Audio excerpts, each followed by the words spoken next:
energy drinks, Rippets and all that stuff. And then I talked to Jason one day, and he sent me a case of Physics Zero, and I'm hooked ever since. And they came out with a brand new energy drink, which is a little bit more kick, and it's called the Angry Angels. It's called Fuel for the mind, the body, and the soul. So if anybody here loves energy drinks, check out Bonvera, Physics Zero. Like you said, Ryan loves Physics Zero. So if you guys love an energy drink and it doesn't get you too twisted, check it out. And the great thing I loved about Physics is it's no sugar, no low sodium, and there's no headaches or any. It doesn't get you down at all. There's no crash. So now tell us about your coffee business. How did you decide? Okay, coffee. How did that come about? Yeah, so it's kind of funny. I didn't decide coffee. I love coffee. Don't get me wrong. I absolutely love it. But based off my time at Starbucks, I don't know that I would have ever gone back into the coffee industry at all. I actually had a good friend who had done some stuff in MLMs with me. He used to work for Starbucks as well. He wanted to start a little coffee shop in York, South Carolina. Now, that is a super, super small town.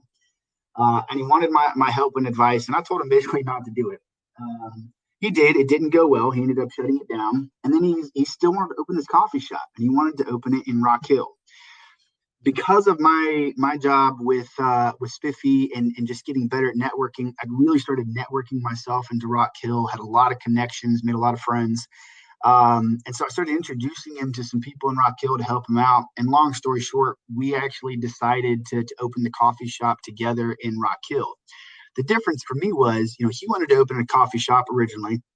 And what I wanted to do was I wanted to do something very different in the coffee industry. And for me, it wasn't about coffee, even though that is, the industry that we're in, but it was about creating something different. And could we really have an impact on an industry as large as coffee, which is the second most purchased commodity on the planet? It is probably one of the most underrated industries in the world when it comes to size.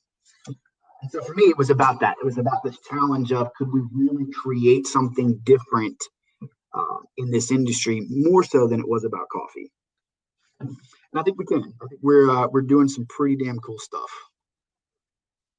So tell us about it, because I'm the kind of guy that I'm a knowledge guy. Yep. Now, I've only got a 9th grade education, but I've read over 5,000 books, and I'm continuing on reading and learning. I think it would be so cool to be able to do, like, when you invite people there and they actually roast, and you teach them how to roast coffee. How did that come about? I mean, and what was the first couple reaction when you're like, hey, you want to roast this? It's not like you can go every day, go to Ruth Chris Steakhouse, and you're like, hey, you want to cook your own steak? Right. So what was that like? So to answer that, Will, I'm gonna give you a tiny bit of backstory. When we were trying to figure out, could we launch this coffee company? We hadn't quite figured out, what the end game was going to be, what we wanted to do. We knew, we did know that we wanted to be acquired. My whole goal in entrepreneurship for me is always acquisition. I want the exit. I want to build it, give it to somebody else, let them take it where they want to go, and then move on to the next thing. So I'm very acquisition focused. But we didn't know how to do something different. We tried to get some help from an entity here in the city called the Technology Incubator. And they were like, look, you guys are a lifestyle company. We can't help you.